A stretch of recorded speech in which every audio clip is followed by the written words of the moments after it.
Current affairs मतलब MJT education. नमस्कार दोस्तों, मैं सुमित मिश्रा स्वागत करता हूं फिर से आप सभी का एमजेटी एजुकेशन में। साथियों, क्या अब जम्मू कश्मीर का नाम बदला जाएगा? क्या कश्मीर का नाम बदल करके ऋषि कश्यप जी के नाम पर रखा जाएगा?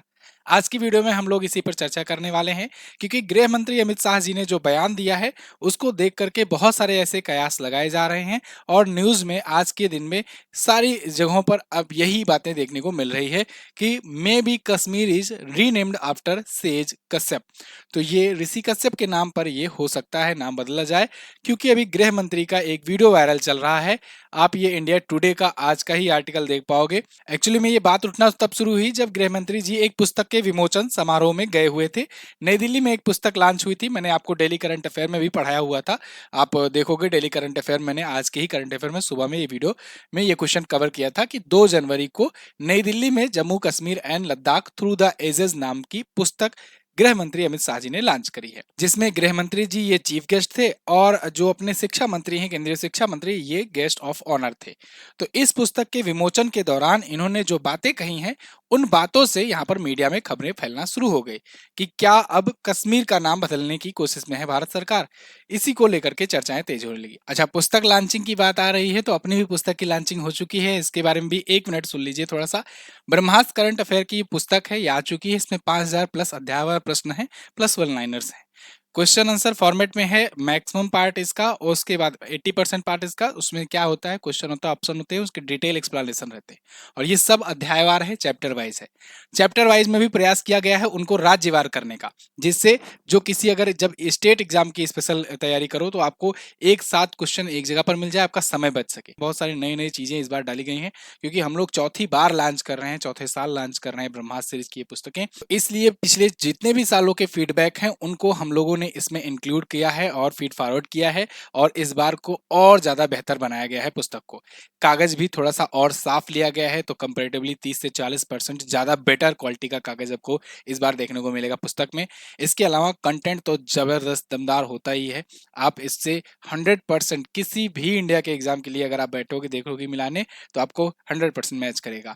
इसीलिए इसका नाम ब्रह्मास्त्र है। ये पुस्तक सबसे अलग इसलिए है क्योंकि इसमें जो भी डेली करंट अफेयर हम लोग साल भर कवर करते हैं ना, उसका निचोड़ यहाँ पर रखा जाता है पूरा हूबहू डे बाय डे। तो जब day by day current affair पर हम लोग का फोकस रहता है, तो हम लोग उस हिसाब से घटनाओं को क्रमवार लिखते हैं, और ये मेरे ही राइटिंग में, मतलब मेरे ही अंदाज में आपको यहाँ पर देखने को मिलेगा हर एक एक्सप्लेनेशन। जैसे ही मैं आपको डेली करंट अफेयर में पढ़ाता हूँ, उसी प्रकार से यहाँ पर मैं कंपाइल करके रखता हूँ बुक में, और टू द पॉइंट होता है। कोई भी लाइन ऐसा नहीं मिलेगा जिसमें फैक्ट्स ना हो। ये इस पुस्तक को सबसे बेहतर बनाती है बाकियों से, क्योंकि बाकियों में आप देखोगे ना, साल भर कुछ नहीं करते हैं, लास्ट में पेपर न्यूज कटिंग इधर उधर का उठाएंगे, एक साथ कॉपी पेस्ट कर देंगे, तो उसमें कहीं आपको मिलेगा गुरुवार को ये घटना हुई, शनिवार को ये घटना हुई, ये सब। अब वो हर हफ्ते शनिवार गुरुवार आता है, तो कैसे पता लगेगा कब की बात है। तो इसीलिए ये सारी चीजें नहीं, मतलब अखबार की कोई भी कॉपी पेस्ट वेबसाइट ऐसा नहीं किया जाता है। हम लोग साल भर पढ़ाते हैं डेली करंट अफेयर, और उसके बाद साल के अंत में एक बार पुस्तक लॉन्च करते हैं। तो ये पुस्तक आप अमेजन, फ्लिपकार्ट और एमजेटी ऐप से प्राप्त कर सकते हो, ऑर्डर कर सकते हो। लिंक सबका डिस्क्रिप्शन में आपको मिल जाएगा। टॉपिक पर वापस आते हैं।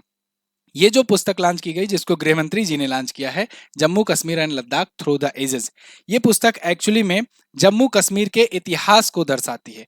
जम्मू कश्मीर का 8000 साल पुराना से लेकर के आज तक का जो भी इतिहास रहा है, वो सब इसमें आएंगी। तो 7 खंड में इसको लॉन्च किया जाएगा। अभी इसके कई एपिसोड आएंगे, कई वॉल्यूम आएंगे। इस पुस्तक में 8000 वर्षों का इतिहास रहा है। इसी बात को कोट करते हुए यहाँ पर गृह मंत्री जी ने कहा हुआ है कि जम्मू कश्मीर भारत का है, भारत का था, और भारत का सदियों पहले से रहता आया हुआ है।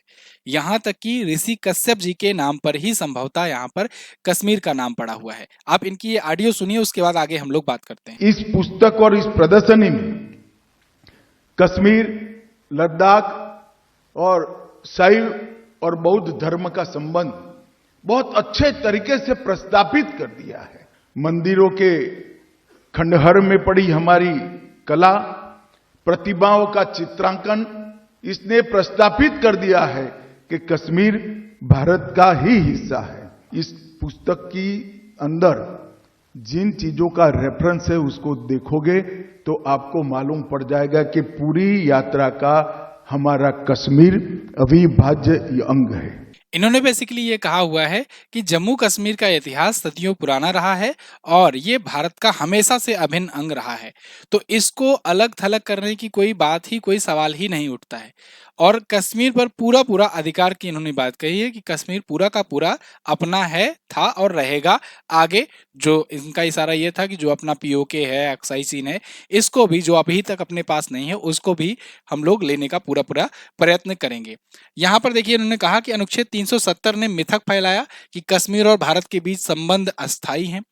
दशकों तक वहां आतंकवाद था और देश देखता रहा। अनुच्छेद 370 हटने के बाद से आतंकवाद में 70% तक की कमी आई है और मोदी सरकार ने घाटी से आतंकी इकोसिस्टम को भी ध्वस्त कर दिया है। अब आप सोच रहे होंगे कि ये सब चीज शुरू कहां से हुआ, मतलब क्यों ऐसी बात उठनी शुरू हुई कि इनका नाम बदला जा सकता है, जम्मू कश्मीर का ऋषि कश्यप के नाम पर रखा जा सकता है, या फिर अनुच्छेद 370 के बारे में ये अभी बात कर रहे हैं। तो ये सब के पीछे का जो बेस है, भूमिका है, वो कहां से बननी शुरू हुई। तो देखिए इसके पीछे का कारण यह है कि अभी आपने देखा कि कुछ दिन पहले चुनाव हुए, है ना, महीना भर हो गया। तो जम्मू कश्मीर में चुनाव हुए। जम्मू कश्मीर में कई सालों के बाद चुनाव हुए, 2018 के बाद से अब जाकर के हुए, क्योंकि सुप्रीम कोर्ट ने आदेश दिया था कि भाई अब यहाँ पर विधानसभा जो है उसके असेंबली के इलेक्शन करवाओ और जो राज्यपाल शासन लगा हुआ था उसको खत्म करो। जब यहाँ पर चुनाव हुए तो उमर अब्दुल्ला जो है यहाँ पर सीएम बन करके आए। ये दूसरी बार मुख्यमंत्री बने, एक बार इससे पहले भी रह चुके थे, जनवरी 2009 से जनवरी 2015 तक। तब यहाँ पर 6 साल का कार्यकाल हुआ करता था, अब 5-5 साल का कार्यकाल होता है। तो फिलहाल दूसरी बार मुख्यमंत्री तो बन गए, ये नेशनल कॉन्फ्रेंस पार्टी से हैं। लेकिन मुख्यमंत्री बनने से पहले जब ये चुनाव प्रचार कर रहे थे तो इनकी पार्टी ने मैनिफेस्टो जारी किया था। इस मैनिफेस्टो के अनुसार इन्होंने कहा था कि हम पूर्ण राज्य का दर्जा दिलाएंगे। इसके साथ ही इन्होंने ये कहा था कि अनुच्छेद 370 और 35A की बहाली कराएंगे। इसके अलावा पाकिस्तान से पीस टाक पर बात करेंगे। बाकी भी मतलब भी चीजों की बात किए थे, लेकिन उतना खास पॉइंट नहीं है। ये 3 पॉइंट सबसे ज्यादा खास था। इसमें पूर्ण राज्य का दर्जा देने के लिए पहली ही असेंबली की इन्होंने बैठक की जब, और इस पहली ही बैठक में इन्होंने कहा कि हम पूर्ण राज्य की बहाली के लिए राज्यपाल के पास अपना प्रस्ताव भेजेंगे, राज्यपाल अपनी विधानसभा में पास कराएंगे असेंबली में, उसके बाद राज्यपाल के पास जाएंगे, यहाँ पर मुहर वगैरह लगेगी। उसके बाद फिर क्या होगा कि ये संसद में मामला जाएगा, क्योंकि संसद से हटाया गया है।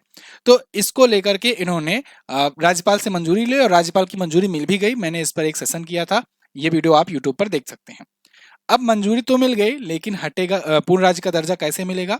ये दर्जा मिलेगा संसद में जब दोबारा से जम्मू कश्मीर पुनर्गठन अधिनियम जो लागू किया गया था 5 अगस्त 2019 को, जब जम्मू कश्मीर और लद्दाख को सेपरेट किया गया था और उनको यूनियन टेरिटरी बनाया गया था, उसमें संशोधन किया जाएगा। तब वो संशोधन संसद से ही होगा। तो जब संसद के पास जाएंगे तो संसद ही ये पूरा सब कुछ करके प्रोसेस तभी बहाल करेगी। तो अपनी विधानसभा में तो सब कुछ पास करा लिए, अपने राज्यपाल से भी, उपराज्यपाल से भी मंजूरी ले लिए, लेकिन ये मेन बात आकर के संसद पर अटकेगी। ठीक है, यहां तक तो ठीक है। इसको तो सुप्रीम कोर्ट भी कही है कि भाई पूर्ण राज्य का दर्जा दे दो। सरकार भी कही है कि हम उसको सही समय पर, उचित समय पर पूर्ण राज्य का दर्जा दे देंगे। लेकिन इनका जो दूसरा पॉइंट था, ये वाला अनुच्छेद 370 और 35A की बहाली वाला, ये मुद्दा विवादित बना।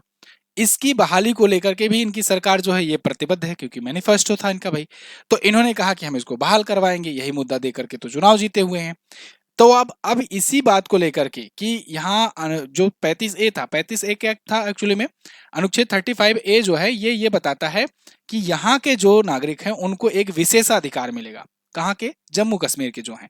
विशेषाधिकार मतलब ये कि यहाँ के नागरिक अगर हैं कोई, यहाँ पर कोई बाहरी आकर के जमीन नहीं ले सकता, कोई बाहरी आकर के शादी ब्याह नहीं कर सकता है, और बहुत सारी चीजें मतलब यहाँ पर 35A में कही गई थी। लेकिन इसको भी निरस्त कर दिया गया था 5 अगस्त 2019 को। तो अभी के टाइम पर अगर आप देखोगे जम्मू कश्मीर और लद्दाख का सिनेरियो, तो आज के टाइम पर जो रियल सिचुएशन है, रियल मैप है, उसके अनुसार देखोगे तो जो भारत के जो कश्मीर और लद्दाख वाला जो पार्ट है उसमें देखोगे तो ये वाला जो इतना हिस्सा है ना, इसको निकाल दो, ये अक्साई चीन है, इस पर चाइना का कंट्रोल है। इसके बाद इधर वाला जो हिस्सा है ना, ये जो हिस्सा व्हाइट कलर में आपको दिख रहा है, ये इतना हिस्सा, ये हिस्सा जो है ये POK है, यानी पाक ऑक्युपाइड कश्मीर है। और ये जो पाक ऑक्युपाइड कश्मीर है, ये हिस्सा भारत सरकार लेना चाहती है अभी के लिए। हालांकि गृह मंत्री का कहना है कि ये भी लेंगे, लेकिन पीओके को लेने के लिए सेंटिमेंट अभी ज्यादा है। आपने देखा होगा चुनाव प्रचार के दौरान, लोकसभा चुनाव प्रचार के पहले मुख्यमंत्री योगी आदित्यनाथ हो या रक्षा मंत्री राजनाथ सिंह जी हो या फिर भारत के बहुत सारे मंत्री या जो नेतागण थे, वो सब बार बार इस बात को रिपीट कर रहे थे कि जब सरकार आएगी अगली बार, तीसरी बार पीएम मोदी की, तो फिर 6 महीनों के अंदर अंदर पीओके ले लेंगे। ये चीजें कहा जा रहा था। हालांकि वादे होते हैं, चुनावी वादे होते हैं, लेकिन एक माहौल बनाया गया था इस चीज को लेकर के। तो ये पीओके लेने के लिए काफी ज्यादा मतलब सेंटिमेंट ज्यादा था, हाई था रेदर देन इसके। तो लेकिन पूरा कश्मीर की बात करेंगे तो ये पूरा कंप्लीट आएगा। तो आपको मैप में ऐसा भी देखने को मिल जाएगा कि जम्मू कश्मीर में ये पूरा हिस्सा आता है पीओके का, और लद्दाख जब लगाते हैं तो हम लोग ये लगाते हैं। कहीं कहीं आपको इसके उलट भी मैप देखने को मिल जाएगा, तो आप कंफ्यूज मत होना। कभी कभी आपको मैप ऐसा देखने को मिलेगा कि लद्दाख इतना हिस्सा है और जम्मू कश्मीर इतना हिस्सा है। एक्चुअल में क्या है कि जम्मू कश्मीर इतना है और लद्दाख इतना है ना। तो इधर अक्साई चीन अपने पास नहीं है, कुछ इस प्रकार से है। इधर अक्साई चीन अपने पास नहीं, इधर पीओके अपने पास नहीं है। तो इसलिए चाहे ये वाला मैप कहो चाहे ये वाला मैप कहो, ये दोनों ही सेंटीमेंट के अकॉर्डिंग अपने ही बनते हैं, क्योंकि दोनों में ये दोनों हिस्सा अपना बताया गया है। ठीक है ना। तो अब वो तो बात की बात है कि जब हम लोग इसको ले लेंगे दोनों क्षेत्र, तो किधर मिलाएंगे, किसको, लद्दाख में इसको देंगे कि जम्मू कश्मीर में इसको देंगे, तो वो तो बात की बात होगी। फिलहाल बात यही है कि जम्मू कश्मीर पूरा का पूरा अपना है कि नहीं है, और है अगर तो कब से है, यही बात बताती है ये पुस्तक। ये पुस्तक 8,000 साल पुराने इतिहास को यहाँ पर दोहराती है और बताती है यहाँ पर आज से नहीं, ऋषि कश्यप के टाइम से यहाँ पर भारतीयों का वास रहा है, भारतीय यहाँ रहे हुए हैं। और जो लोग ये बातें कह रहे हैं, वहाँ के जो रीजनल नेता हैं, लीडर हैं, वो ये बातें कह रहे हैं कि यहाँ पर जो 1947 से आज तक जो भारत रहता आया था, मतलब जो लोग वहाँ पर रहते थे, 370 आने के बाद से जो लोग रहते थे, वही लोग का वहाँ निवास है, बाकी लोग का नहीं है। उनको ये इतिहास बताना कि भाई ये ऋषि कश्यप के जमाने से ये भारत तक था, और ऋषि कश्यप के टाइम से यहाँ पर खास करके हिंदू पॉपुलेशन ज्यादा यहाँ विस्तार रूप से रहा करता था। एक्चुअली में ऋषि कश्यप जी ने ही इसे बसाया हुआ था। इनके बारे में कहा जाता है कि ऋषि कश्यप जो हैं ये ब्रह्मा जी के मानस पुत्र मारीच के पुत्र थे। इनकी माता का नाम कला था। कश्यप ऋषि की 17 पत्नियां थीं, इनमें से 13 पत्नियां दक्ष प्रजापति की पुत्रियां थीं, और इनसे मानस पुत्रों का जन्म हुआ। और कश्यप ऋषि ने कई ग्रंथ जैसे कश्यप संहिता, स्मृति ग्रंथ वगैरह लिखे। इसके अलावा प्राचीन ग्रंथों के मुताबिक महर्षि कश्यप जो हैं कश्मीर में तपस्या किए थे, और कश्मीर को इन्होंने ही बसाया हुआ था। इन्हीं के नाम से पहले कश्मीर में कश्यप था। और तो और ये भी कहा जाता है कि कश्मीर ऋषि कश्यप के नाम से ही जो कैस्पियन सागर है उसका भी नाम पड़ा हुआ है, जो आपको वर्ल्ड मैप में मैं अक्सर दिखाया करता हूं। तो जब गृह मंत्री अमित शाह जी का ये बयान आया कि संभवतः ऋषि कश्यप जी के नाम पे ही यहाँ पर नाम कश्मीर पड़ा होगा, इसी बात को मीडिया ने उठा लिया, और सोशल मीडिया से लेकर के नेशनल मीडिया तक ये चर्चाएं तेज हो गई कि क्या पता कि अमित शाह ने हिंट दिया हो कि may be Kashmir is named after says Kashyap, मतलब कि ऋषि कश्यप के नाम पर ही जब हो सकता है पड़ा हुआ हो, तो क्या पता कि आगे आने वाले दिनों में भारत सरकार कश्मीर का नाम ऋषि कश्यप के नाम पर कश्यप ही कर दे। तो ये बातें चल रही थी, इसी वजह से ये पूरा तूल पकड़ा हुआ है, लेकिन कहीं पर कोई ऑफिशियल बयान नहीं आया हुआ है। ये मैं यहाँ पर वीडियो के माध्यम से आपको क्लियर कर दे रहा हूँ। ये केवल अभी बस हवा हवाई ही चल रही है, कहीं पर कोई पुख्ता बयान किसी का नहीं आया है कि नाम बदला जाएगा, है ना। तो फिलहाल आपकी इस पर क्या राय है, आप लोग बताइए कि क्या ये सही कदम है या फालतू का कदम है या फिर मुद्दों से भटकाने वाला कदम है। क्या लगता है आपको, आप कमेंट करके जेन्युइन जो भी आपका मन हो कमेंट करके जरूर बताइएगा। फिलहाल ये बात तो सत्य है कि कश्मीर का इतिहास आज से नहीं हजारों सालों पुराने से है। यहाँ पर बहुत सारे ऐसे मंदिर आपको देखने को मिल जाएंगे जो सदियों पुराने हैं। यहाँ पर एक ऐसे प्रसिद्ध मंदिर है मार्तंड सूर्य मंदिर, तो यहाँ की स्थिति भी बहुत ही ज्यादा दयनीय हो गई है, जिसको बहुत ही बुरी तरीके से तोड़ा गया है और डिस्ट्रॉय किया गया है। तो ये सब ये इतिहास बताते हैं कि ये हड़प्पा साल के पहले, हड़प्पा के समय के पहले के यहाँ पर मॉन्यूमेंट्स भी हैं, बहुत सारी चीजें हैं जो ये दर्शाती हैं कि जम्मू कश्मीर का इतिहास आज का नहीं है, सदियों पुराना सा रहा है। इन्होंने ये भी कहा है कि पुराने मंदिरों के खंडहरों में मौजूद कलाकृतियां, कश्मीर नेपाल से अफगानिस्तान तक की बौद्ध यात्रा, ये सब इसका अभिन्न अंग है। बौद्ध धर्म से लेकर ध्वस्त मंदिरों तक, संस्कृत के प्रयोग से महाराजा रणजीत सिंह के शासन तक, इसके अलावा डोगरा शासनकाल तक, 1947 के बाद हुई गलतियों और उनके सुधार तक, 8,000 साल का ये पूरा इतिहास इस पुस्तक में है। इस पुस्तक को सबको पढ़ना चाहिए, ये इनका कहना था और ये बुक लॉन्चिंग के दौरान ही इन्होंने ये बातें कही थी, जिसको लेकर के ये बात उठी। फिलहाल आपको क्या लगता है कि आर्टिकल 35A और आर्टिकल 370 को दोबारा से रिवोक करना चाहिए या नहीं करना चाहिए? आप लोग कमेंट करके अपना ओपिनियन जरूर दीजिएगा। फिलहाल जो लोग पुस्तक के लिए इंटरेस्टेड हैं वो लोग जाकर के पुस्तक को ऑर्डर कर सकते हैं। लिंक मैं पिन कमेंट में भी छोड़ दूंगा और डिस्क्रिप्शन में भी छोड़ दूंगा। आप लोग अमेजन, फ्लिपकार्ट पर जाकर सर्च करके भी इसे परचेज कर सकते हो, ऑर्डर कर सकते हो।